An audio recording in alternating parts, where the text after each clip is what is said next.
La semaine dernière, on a parlé de retrouvailles, les retrouvailles de la famille de Dieu et les retrouvailles des brebis perdues.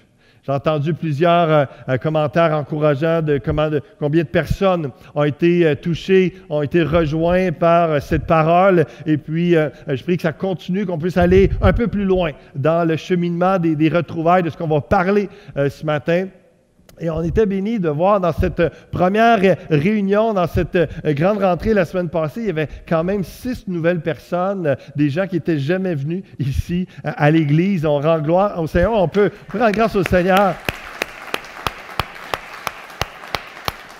On est tellement bénis d'accueillir des gens. Ici, il y en a ce matin qui sont là pour la première fois. On est tellement heureux. Et puis, tantôt, je vais le rappeler, mais sinon, à l'espace bienvenue, à l'accueil, à l'arrière, vous avez un cadeau pour vous. Puis, on veut réellement apprendre à vous connaître et puis vous donner toutes sortes de ressources pour vous aider dans votre foi. Donc, continuons à témoigner, continuons à prier, continuons à resplendir, que ce soit dans nos milieux de travail, à l'école, peu importe c'est où votre milieu, où est-ce que vous êtes, et dans les réseaux sociaux également, pour répandre la bonne nouvelle de Jésus-Christ, parce que, rappelons-nous, il y a une bonne nouvelle. Il y a toujours en Jésus-Christ une bonne nouvelle, et ses bontés se renouvellent chaque matin. Chaque matin. Le psaume 25, cette semaine, j'étais en train de prier, puis régulièrement, je tourne dans la Bible à lire et prier des psaumes. Et là, j'étais dans le psaume 25, 26, 27. Je vous les suggère dans ce qu'on vit en ce moment. Au niveau de l'actualité, c'est vraiment ressourçant, encourageant. Le psaume 27 qui dit de qui aurais-je craint? Tu es mon Dieu. De qui aurais-je peur? Il y a beaucoup de gens qui craignent aujourd'hui, mais on a un Dieu tout-puissant. Et lorsque je lisais et priais le psaume 25, je voyais le parallèle entre une belle continuité entre la semaine passée, les brebis perdues que Jésus prend plaisir à aller chercher, à mettre sur ses épaules, à ramener au bercail, et puis pour les nourrir, pour en prendre soin. Et le psaume 25, verset 7 dit « Ne te souviens pas des fautes de ma jeunesse, ni de mes transgressions. Souviens-toi de moi selon ta miséricorde, à cause de ta bonté, ô Éternel. » On veut que Dieu se souvienne de nous par sa bonté et non par tout le mal qu'on aurait fait dans le passé. À cause de ta bonté, ô Éternel. L'Éternel est bon et droit. C'est pourquoi il montre aux pécheurs la voie. Il va chercher les brebis égarées et il les ramène à lui. Il leur montre sa voie, ce qu'il a prévu de bénédiction pour eux, de ressources, de verts pâturage et d'eau paisible et des chemins de justice, des chemins de transformation, de guérison, des chemins de destinée en Jésus-Christ selon ce qu'il a prévu pour chaque personne.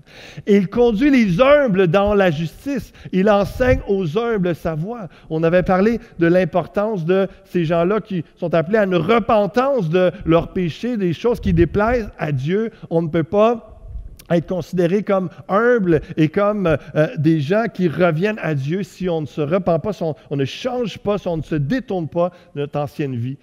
Donc, toute cette dimension d'humilité. Jésus conduit les humbles dans la justice. Il enseigne aux humbles sa voie.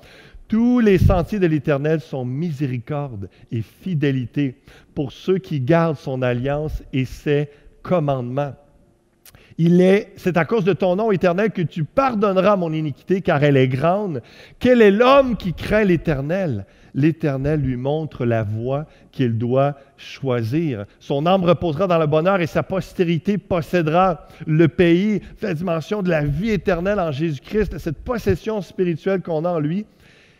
Et regardez le verset 14. L'amitié de l'Éternel est pour ceux qui le craignent et son alliance leur donne instruction. Ça me fait tellement penser à Jean chapitre 15 qui fait le parallèle entre « Vous êtes mes amis si vous faites ce que je vous commande ». Et juste avant le psaume 25, je viens de vous lire verset 14, « L'amitié de l'Éternel est pour ceux qui le craignent et son alliance leur donne instruction ». Si Jésus avait un compte Facebook et une chaîne YouTube et tout ça, ce serait celui qui aurait le plus d'abonnés, le plus d'amis, etc. Mais être ami de Jésus, c'est pas comme avoir un ami Facebook. C'est pas, et autrement dit, Si Jésus avait je crois que s'il était aujourd'hui sur Terre, il aurait une influence majeure sur les réseaux sociaux. Il irait partout dans le monde, mais aussi sur les réseaux. Et puis, il prêcherait, il enseignerait comme il le faisait lorsqu'il était sur Terre. Mais il dirait ceci, ce n'est pas parce que vous likez mes affirmations, mes posts, que vous mettez un pouce en l'air, que vous êtes réellement mes disciples et mes amis. Et donc, parce que être ami de Jésus-Christ, c'est cette dimension de proximité et d'intimité comme un disciple de Jésus qui sous-entend qu'on fait ce qu'il nous commande, qu'on fait ce qu'il nous ordonne, qu'on fait ce qu'il nous dit. Dans une amitié normale, on ne s'attend pas que notre ami fasse ce qu'on lui dit. Non, c'est une relation d'égal à égal, mais Jésus reste maître et Seigneur. Mais il dit dans Jean 15, je ne vous appelle pas serviteur parce que je vous dis qu'est-ce qui va arriver. Je vous révèle le plan de Dieu. Un serviteur, tu ne lui dis pas tout, c'est quoi le plan familial, c'est quoi la destinée, l'héritage, etc. Non, tu lui dis qu'est-ce qu'il y a à faire, ça finit là. Non, mais vous êtes mes amis si vous faites ce que je vous commande, parce qu'on a un échange, une relation, je vous communique la volonté de mon Père. Donc, il y a cette dimension-là. Et c'est beau de voir, et c'est là que je vais vous emmener aussi dans la vie de disciple. Il y a cet échange où Dieu nous parle, mais il y a une amitié, il y a quelque chose, on peut dire qu'on est amis de Dieu par notre foi en Jésus-Christ, mais ça l'implique dans notre foi l'obéissance, la soumission à sa parole. On écoute ce qu'il dit. On écoute ce qu'il dit. Il nous donne instruction. Donc, ce matin, on va parler des retrouvailles de la vie de disciple. Après plusieurs mois, comme certains on a parlé la semaine passée, se sont éloignés, sont devenus des brebis égarées. Jésus, dans son amour, dans sa grâce, veut chercher et ramener tous ces gens-là et en faire pas juste des brebis qui suivent, non, c'est d'en faire des disciples. On entre dans une autre définition, une autre dynamique, une autre pensée. Lorsqu'on parle de Jésus, le berger qui apporte des soins, on parle qu'un enfant de Dieu est comme une brebis qui suit le berger. Mais lorsqu'on parle d'être humain, lorsqu'on vient un peu plus terre à terre, où on est appelé à être ami de Jésus et à le suivre, à suivre ses traces, on parle de disciple de Christ qui a des décisions à prendre, qui a des responsabilités, qui a un agenda de Dieu à suivre et c'est beaucoup plus demandant que simplement la symbolique d'une brebis qui suit. Donc, les retrouvailles de la vie disciple d'une brebis égarée à un disciple de Christ, c'est ce que Dieu veut faire dans notre vie, nous amener à une plus grande profondeur de relation.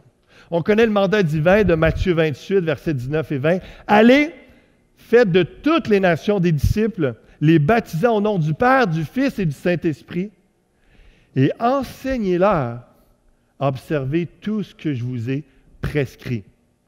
Et voici, je suis avec vous tous les jours jusqu'à la fin du monde. » Une belle promesse, un beau mandat que par la puissance du Saint-Esprit, on peut accomplir en étant des témoins un peu partout. On répand la bonne nouvelle. Mais qu'est-ce qu'un disciple? Qu'est-ce qu'un disciple de Jésus-Christ? On est appelé à former des disciples. On est appelé personnellement à être un disciple et à se reproduire spirituellement dans d'autres disciples. Mais qu'est-ce que ça veut dire? Dans les prochains textes qu'on va voir ensemble, on va regarder, ça va commencer à se définir un peu plus qu'est-ce que Jésus enseignait à ses disciples, qu'est-ce que c'était un disciple, et on va arriver avec une définition très simple à la fin du message. Dans Matthieu chapitre 5, Jésus commence son ministère, il vient de choisir les 12 apôtres, et puis tous ces disciples sont là, il commence son ministère. Et ça nous dit, et c'est le sermon sur la montagne, Matthieu chapitre 5, 6 et 7, avec les psaumes 25, 26, 27, que je vous encourage à lire cette semaine. Ajoutez Matthieu chapitre 5, 6 et 7, il y a du stock.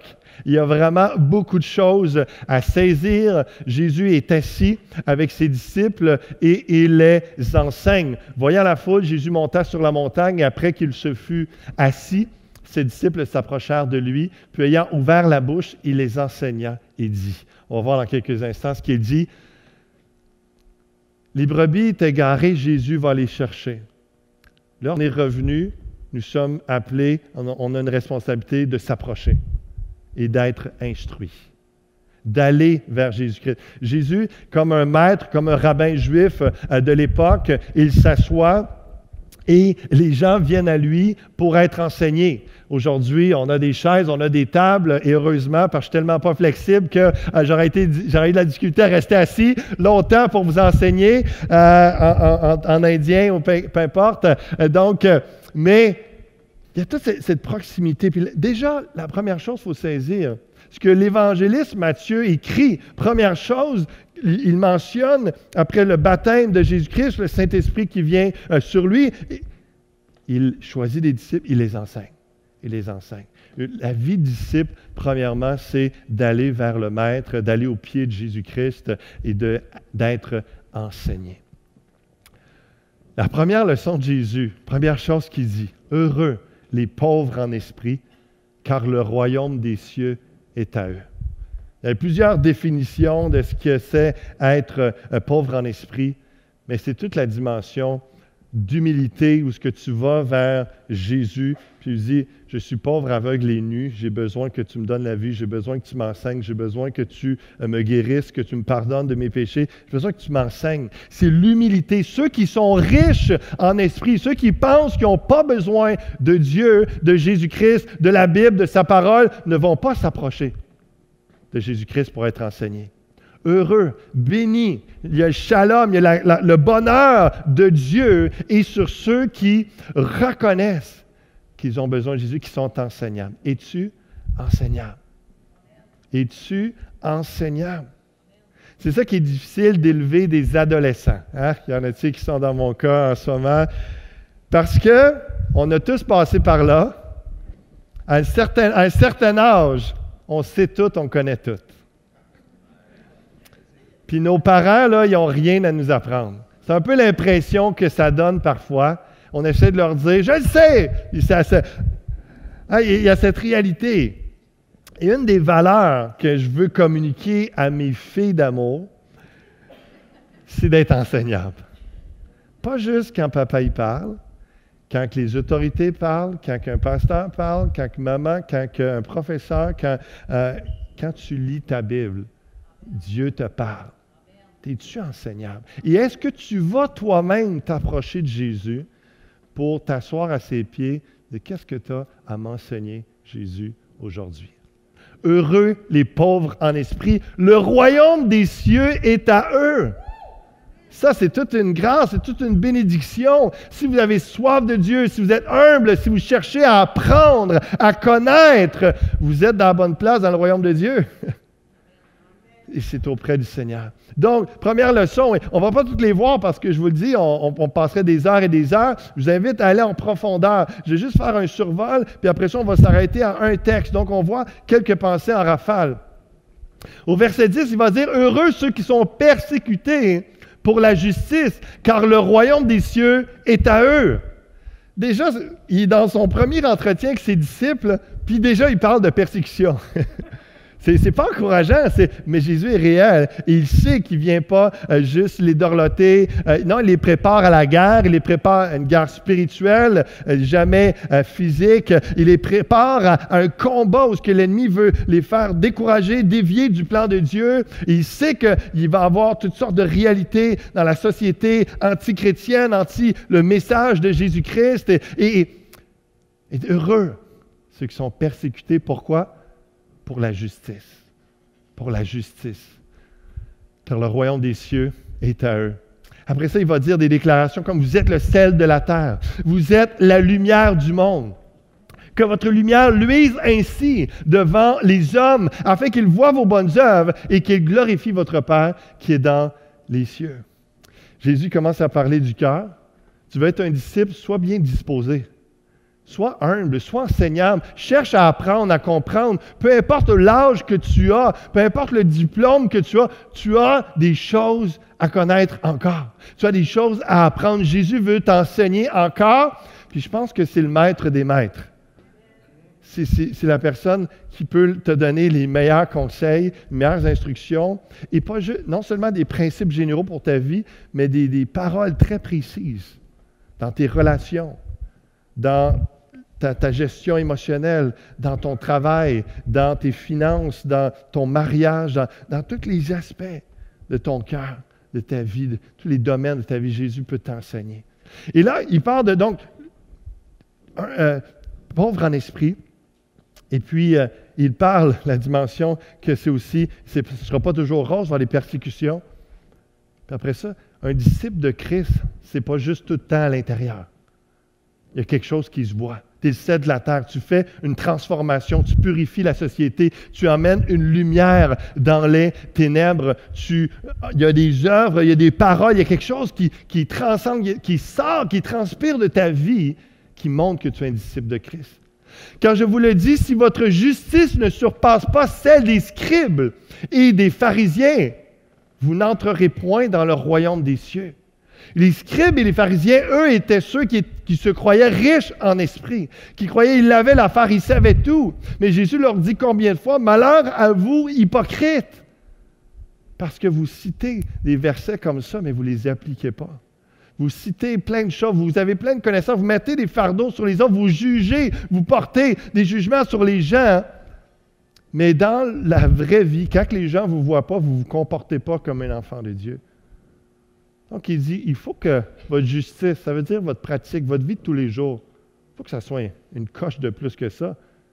Que tu sois la même personne dans l'ombre comme dans le public, au niveau de l'obéissance à la parole de Dieu, de tes convictions, de tes enseignements, de ta parole. Matthieu chapitre 6 va dire, gardez-vous de pratiquer votre justice devant les hommes pour en être vus. Autrement, vous n'aurez point de récompense auprès de votre Père qui est dans les cieux. Il va donner l'exemple de l'aumône, c'est lorsque tu donnes de l'argent aux pauvres. Lors donc que tu fais l'aumône, ne sonne pas de la trompette devant toi. Tu ne le fais pas pour que les autres le voient. Tu le fais parce que tu es motivé comme un disciple de Christ à faire comme Jésus faisait et tu sais que ton Père, il te voit. Mais quand tu fais l'aumône, que ta main gauche ne sache pas ce que fait ta droite.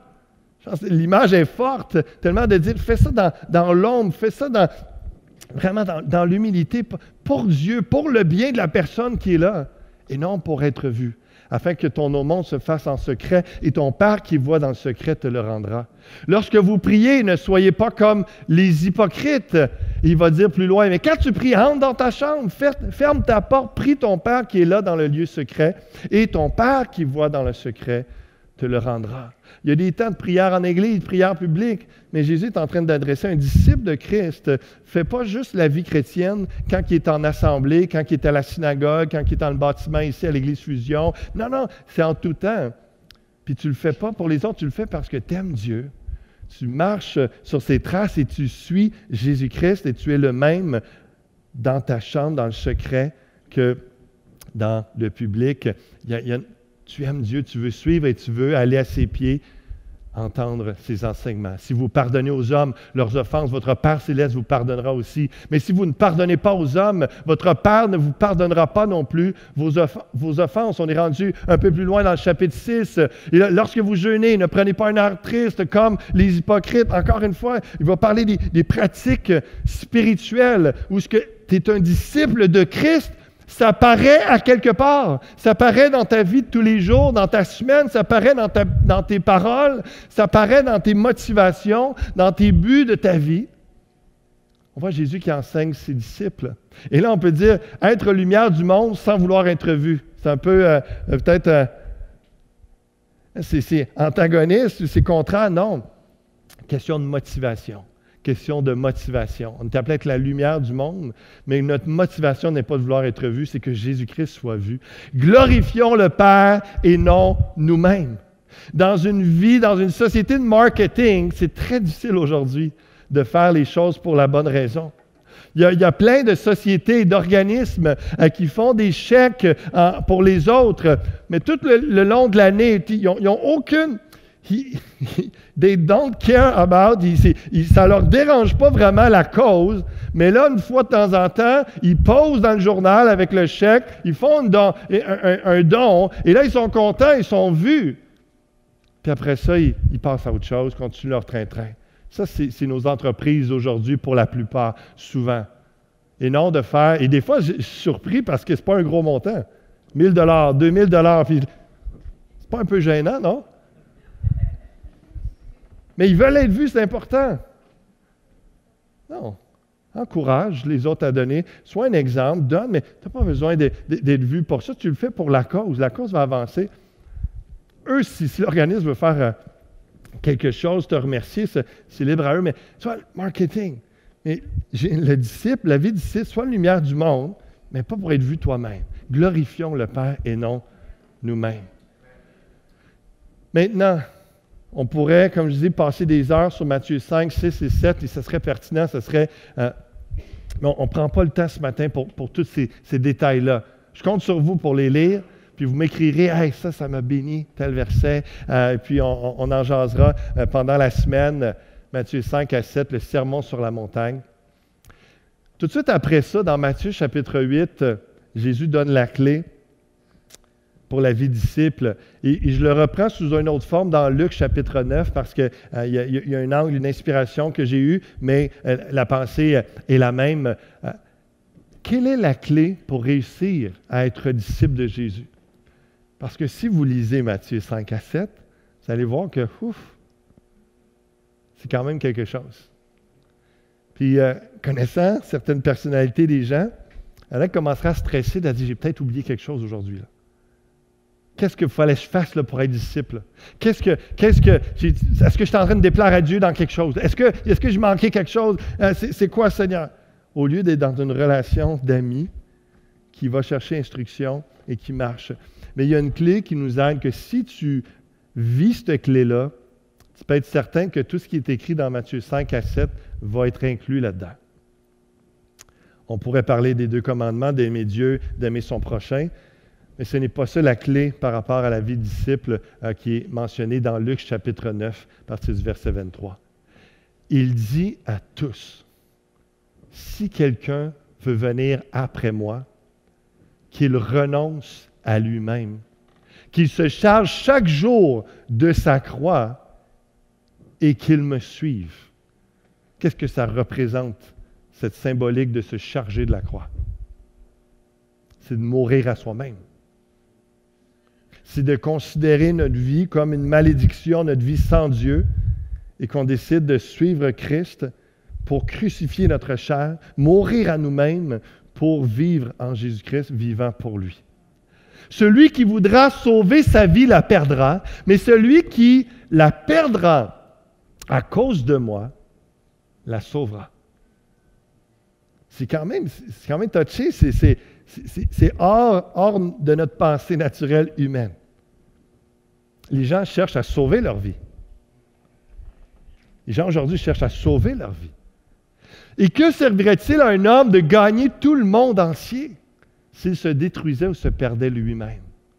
C'est ça Jésus qui va emmener comme illustration, faire réaliser. Tu peux être le plus riche du monde, le plus influencé, le plus populaire, mais si ton âme est damnée pour l'éternité, si tu es malheureux et tu penses au suicide et à la mort, si tu as tout ce que tu veux, tu as toutes les femmes ou les hommes que tu veux, tu as tous les chars, les maisons, tu as tout ce que tu veux, que tu penses que tu peux convoiter ou désirer, mais qu'en bout de ligne, tu t'en vas pour la séparation de Dieu pour l'éternité, dans l'ombre, dans la solitude, dans le désarroi, dans la souffrance, qu'est-ce que tu as gagné réellement? S'il se détruisait lui-même. Quiconque aura honte de moi et de mes paroles, le Fils de l'homme aura honte de lui, quand il viendra dans sa gloire et dans celle du Père et des saints anges. Beaucoup de gens ils remettent tellement facilement la parole de Dieu en question. Parce qu'il y a des choses que ce n'est pas populaire à dire, que ce soit au niveau de la sexualité, que ce soit au niveau des convictions, des pratiques de vie par rapport aux standards chrétiens versus les standards de ce monde. Et des fois, ils ont honte de se comporter comme un chrétien réellement, puis ils vont remettre en cause. Non, mais la Bible, ça ne veut pas vraiment dire ça. Ou ça n'a pas de sens aujourd'hui. Sûrement que c'était pour l'époque, mais pas pour aujourd'hui. Ils vont remettre en question parce qu'ils veulent ramener ça pour ne pas avoir honte devant les hommes. Quiconque aura honte de moi et de mes paroles, le Fils de l'homme aura honte de lui, quand il viendra dans sa gloire et dans celle du Père et des saints anges.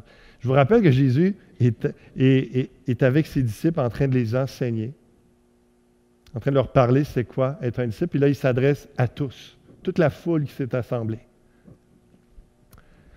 J'entendais parler de Lawrence Stroll et M. Desmarais, 2 Québécois milliardaires, et qui ont acheté Aston Martin et la F1. Puis c'est toujours excitant d'entendre parler d'un milliardaire, ce qu'il fait, ce qu'il possède. Puis c'est impressionnant. On est facilement impressionné par des hommes d'affaires qui réussissent, mais en plus de « wow, c'est le fun », des Québécois qui ont une envergure internationale. Puis juste faire partie de la liste des milliardaires, c'est quand même select, c'est quand même particulier. Mais si ces hommes-là possèdent tout, et qui réussissent et gagnent des championnats et gagnent le monde entier, mais qui ont perdu leur âme. L'éternité, c'est plus long que 80 à 100 ans sur Terre, on s'entend? Donc, la dimension d'éternité, un disciple de Christ est prêt à perdre sa vie pour Jésus. Qu'est-ce que sauver sa vie? C'est tout ce qui concerne, dans notre vie de tous les jours, des choses qui nous valorisent, des choses qui nous glorifient, des choses qui font notre affaire, sachant que c'est contraire à la parole de Dieu, mais moi, c'est comme ça que... Hier, c'est drôle, j'entendais quelqu'un qui parlait, puis elle répétait souvent l'expression « dans mon livre à moi ». Il y a beaucoup de chrétiens, puis l'expression est drôle, puis mais quand on arrive, puis on regarde la Bible, puis on tasse la Bible, mais dans mon livre à moi, tel sujet, on essaie de sauver notre vie. On essaie de sauver notre vie. On a tous des domaines plus difficiles, on a tous des domaines à travailler, puis qu'on doit renoncer à nous-mêmes, charger notre croix pour suivre Christ et entrer dans ce que Jésus a demandé pour nous en tant que disciples. Qu'est-ce que sauver sa vie? La trilogie du monde, sexe, drogue et rock and roll. J'ai appris que c'était un titre de chant dans les années 70 à peu près. Et puis, l'expression a été, comme vous savez, au Québec, c'est vraiment, ça représente tellement de choses.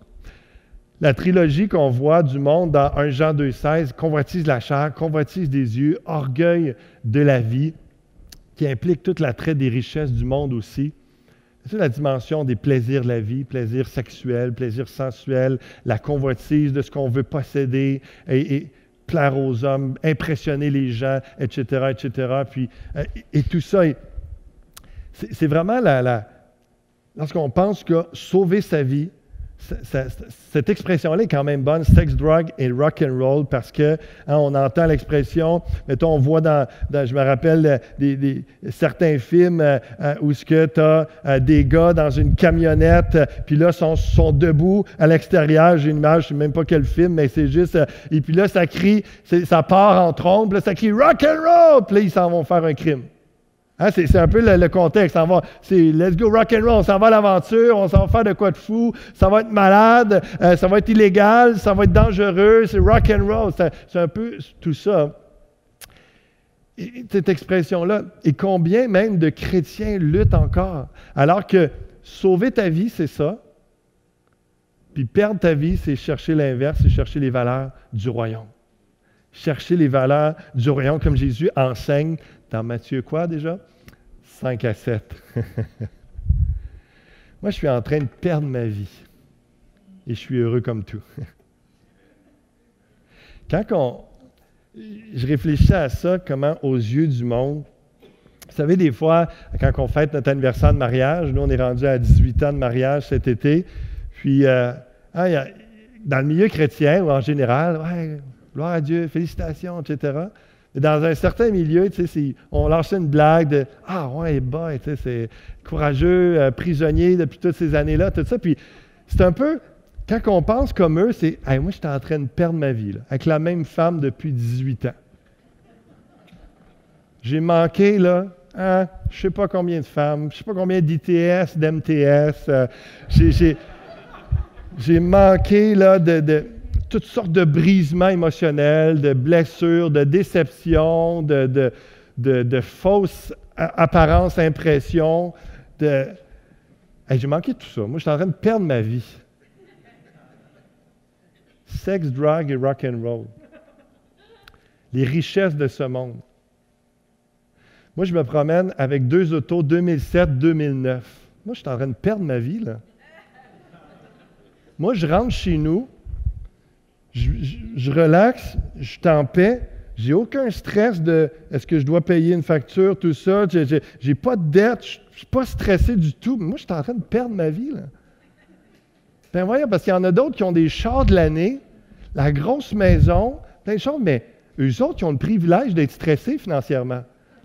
Ils ont le privilège d'avoir du gros luxe, de gagner, de sauver leur vie. Imaginez, si mon épouse et moi, on prenait l'argent qu'on donne pour le royaume de Dieu, puis qu'on décide, hey, on arrête de perdre notre vie, là.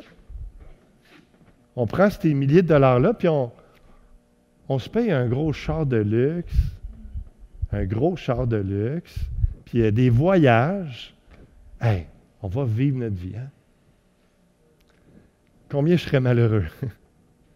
Combien je serais malheureux de me promener avec un gros auto, faire plein de voyages, tout ça, mais de savoir que je suis en train de contribuer à ce qui est éternel. De contribuer à la vie des âmes, à aider des gens, à manifester aussi la compassion de Dieu, l'amour de Dieu pour ceux qui sont démunis, les enfants qu'on parraine, que j'ai un entretien avec eux à chaque semaine. Encore la petite divine qui m'écrivait cette semaine. Et c'est quelque chose de savoir qu'on a un impact dans une vie, ici à Granby comme en Afrique, à différents endroits, parce qu'on décide de perdre notre vie pour Jésus. J'espère, pour ceux à la maison qui ne sont pas du Québec, on appelle ça un humour sarcastique, ce que j'ai fait dans les dernières minutes, et du sarcasme. Heureux, en train de perdre ma vie. Et c'est ça la réalité, mais j'espère vous avoir fait réfléchir un peu sur qu'est-ce que vous trouvez cool, ce qui est valorisé, ce que vous recherchez. Vous travaillez fort pour quoi exactement? Imaginez là, quelques secondes, puis on va changer un peu, là, mais quelques secondes encore. En ce moment, là, vous travaillez fort en temps, puis vous investissez en argent dans quoi particulièrement? Je ne parle pas juste d'un projet d'une semaine, je parle de plus que ça, mais quand ça va être fini, là, est-ce qu'on peut dire que la répercussion a une dimension éternelle ou ça reste très terre à terre, très momentané, sporadique? Parce que lorsqu'on a ce genre de réflexion-là, puis on se dit, OK, mais on est un disciple de Christ, on est appelé à perdre notre vie pour lui et non chercher à sauver, parce que ceux qui vont sauver leur vie vont la perdre. Et ceux qui vont perdre leur vie pour Jésus vont la gagner. C'est l'expression qui est là qui explique un disciple de Christ. En quoi investissons-nous nos vies? Un disciple de Jésus, c'est donc quelqu'un qui croit en Jésus-Christ comme Seigneur et Sauveur, certainement, et qui perd sa vie pour Jésus. Lorsque l'on perd sa vie pour Jésus, c'est qu'on consacre temps et argent, corps et âme pour le Seigneur, son Église, son service, selon ses standards et ses valeurs. Ça commence à ressembler à une définition simple, mais qui touche la dimension de renoncer à soi-même, charger de sa croix, et puis perdre sa vie pour Jésus-Christ. Il faut essayer de mettre des mots sur ce que ça représente dans notre quotidien. Puis c'est un peu ça. À quoi est-ce qu'on consacre notre temps et notre argent, notre corps, notre âme, dans notre vie de tous les jours? Avec quel standard, quel objectif, quelle valeur morale? Qu'est-ce qu'on va faire comme Église cet automne pour aider à cela? évidemment, toute la dimension groupe vie, parce que c'est des temps relationnels où on peut fraterniser, mais s'instruire, s'encourager, s'édifier autour de la parole, prier les uns pour les autres. Et dans cette dimension-là, régulière, constante des groupes vie, dans des groupes de 5 à 10 personnes à chaque semaine, il y a cette dimension-là où on se forme en tant que disciple. On reste près des pieds de Jésus-Christ pour être enseigné également parce qu'on met toujours Jésus-Christ et sa parole au centre des discussions d'un groupe vie. Et bientôt, comme il a été annoncé dans la vidéo tantôt, au mois d'octobre, vous aurez différents groupes qui vont vous être offerts. Encore une fois, mettez ça dans votre préparation d'agenda pour les prochaines semaines, pour vous impliquer au moins 4 semaines en octobre, vivre ces moments de fraternité dans le but de s'instruire les uns les autres, de grandir, de fraterniser, de se retrouver ensemble, de vivre l'Église encore plus que ce qu'on peut vivre ici même ou à la maison, avoir une dimension un peu plus de vie de disciples. Il va y avoir également 6 lundis soirs à partir du 28 septembre que Pasteur Serge va donner avec un livre sur la vision chrétienne du monde. Donc, il a envoyé des courriels dans les dernières semaines. Si vous avez manqué ça, c'est encore le temps, d'écrire à Pasteur Serge ou au bureau pour info@commercialeglisfusion.com si c'est plus simple pour vous. Et puis, pour avoir des informations, ça va être des rencontres Zoom cette fois-là. Et puis, vous allez lire un chapitre ensemble, vous allez revenir ensemble, vous allez échanger, vous allez partager pour laisser la parole de Dieu, laisser ce qui est écrit, ce qui est mentionné comme vérité biblique sur la vision, pour avoir une vision chrétienne du monde. Il y a les Jeudis Académie encore avec Pasteur Serge qui continue. Il y a la formation 2.0, on va arriver avec les dates bientôt avec Pasteur Gilles pour enseigner, pour former à tous ceux qui le désirent. Il y a du mentorat de leadership qui va continuer à être fait, des minutes de vérité, comme vous allez voir, on veut en avoir chaque semaine. Au bout d'une année, ça va apporter quelque chose de plus à tout ce qui est déjà fait, déclarer des affirmations, des vérités. On les met sur Facebook également. Donc, et tout autre, les 3 petits points, c'est tout ce que Dieu va nous inspirer aussi de faire en continuité parce que nous prenons des mesures pour réellement former des disciples, des temps de jeûne et prière aussi qui s'en viennent. On veut avoir cette disposition de cœur. Jésus dit « Heureux les pauvres en esprit ». Est-ce que vous pouvez dire ce matin « Oui, je suis pauvre en esprit », dans le sens où j'ai soif de Dieu, je recherche Dieu et je veux que lui m'enrichisse. Que lui m'enrichisse spirituellement. Les enligneux, ça c'est vous à la maison, vous êtes en ligne, vous êtes des enligneux. Comme les sur place peuvent être disciples de Christ, car un disciple, ce n'est pas simplement quelqu'un qui se connecte ou vient à l'Église au bâtiment.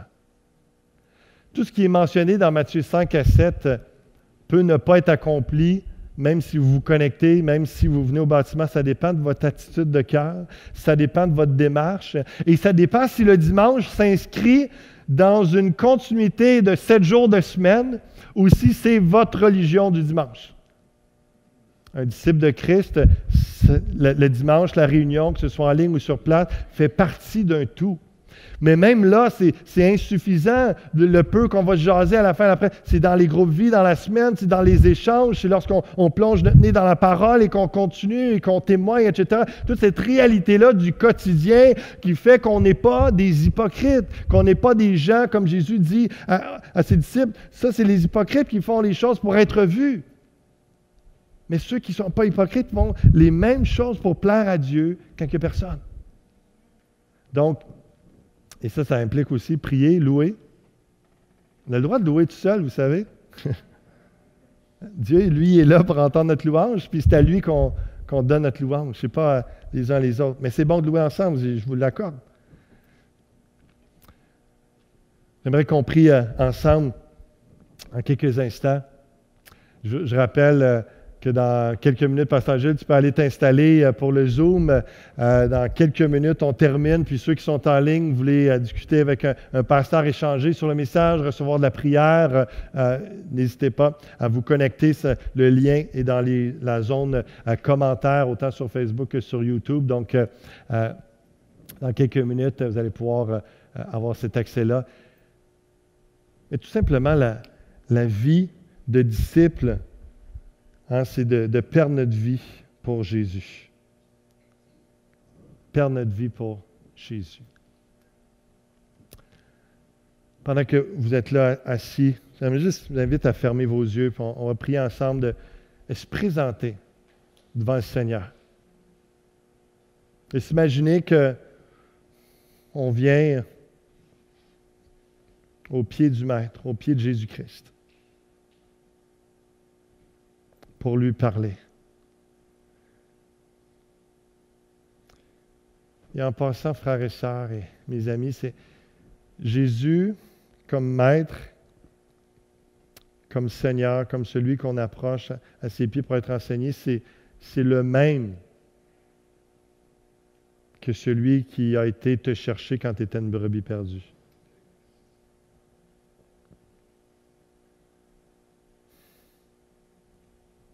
Le contexte d'action de Dieu à ton égard peut être différent dans le sens où, quand on commence à parler de la vie de disciple, c'est plus juste, on n'est plus dans juste la repentance, le pardon des péchés, tout ça, on est plus dans l'obéissance et d'aller marcher dans la sainteté, le renoncement.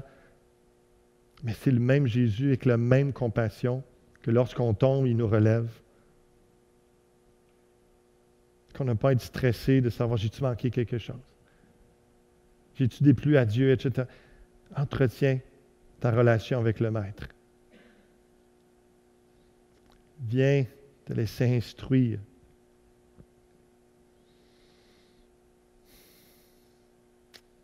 Viens à ses pieds jour après jour, puis assure-toi que lorsque tu te lèves, que tu mets en pratique ce qu'il t'a enseigné. Que tu ne laisses aucune zone grise, obscure, rien de ce qu'il t'a enseigné, que tu le laisses de côté. Parce que tu vas juste être troublé, déçu, amer et avoir une tendance à t'éloigner du Maître. Venons avec humilité, les pauvres en esprit. Alors c'est à eux que le royaume des cieux est. Seigneur Jésus, on s'approche de toi ce matin. Je prie que tu renouvelles, que tu embrases nos cœurs, tu renouvelles notre zèle pour toi. Que tu disposes nos cœurs d'une façon à ce qu'on ait soif de toi plus que jamais. Dans tout cet automne, Seigneur Dieu, alors que l'Église vit cette rentrée au niveau des réunions physiques, mais qu'on met en place aussi différents groupes, différentes façons de former tes enfants, Seigneur. Moi, je suis le premier à dire, je ne veux pas juste enseigner, former, je veux continuer chaque semaine d'être enseigné par toi, Seigneur. Il y a tellement de choses que je ne sais pas. Il y a tellement de choses que j'ai besoin que tu m'enseignes, que tu me parles, que tu me corriges, que tu m'instruises, m'expliques des choses. Et merci parce que tu es tellement la bonne personne pour m'enseigner et tu m'aimes tellement. Et c'est la même chose pour chacun d'entre nous. Alors chacun avec humilité, Seigneur, de nous ce désir d'apprendre, ce désir de connaître et de vivre pleinement ta parole. Je prie que tu mettes une conviction par ton esprit dans nos cœurs, aujourd'hui, à chaque jour de nos vies, une conviction de ton esprit, de la pensée de l'éternité, de l'importance de perdre notre vie pour toi, afin de la retrouver. Qu'on ne cherche pas toujours à s'enrichir et à sauver notre vie, à vivre pour ce monde. Sex, drogue et rock'n'roll.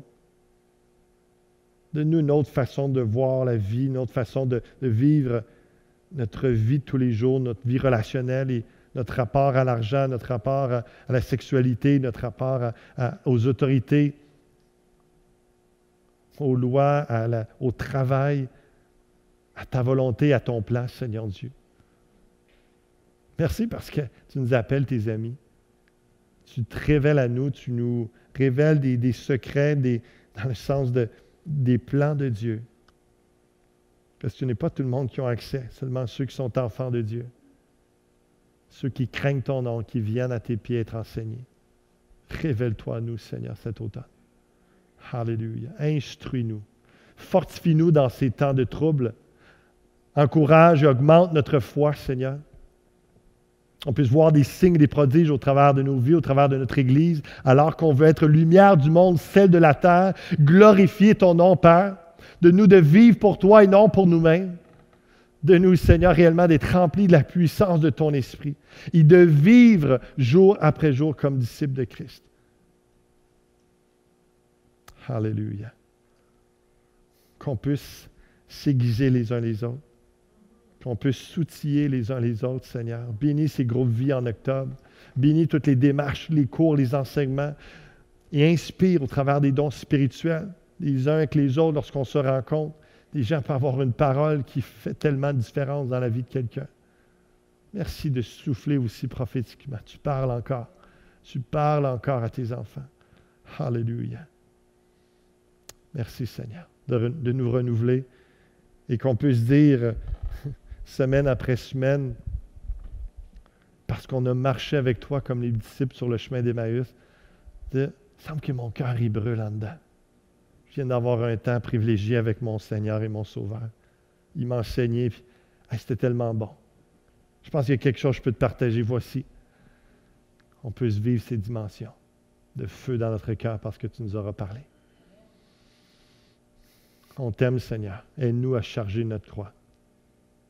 Sachant que c'est dans cette dimension-là de renoncement à nous-mêmes, de mort à soi, qu'il y a la plénitude de vie, qu'il y a le réel bonheur, qu'il y a ta grâce, ta bénédiction, ton plan, et des découvertes et des expériences incommensurables. Alléluia. Avec une dimension d'éternité. Merci, Jésus. Merci, Jésus. Bénis ton peuple, mon Dieu, et tous ceux qui entendent cette parole aujourd'hui. Amen et Amen. Que Dieu vous bénisse abondamment. Merci pour ta parole. Donc,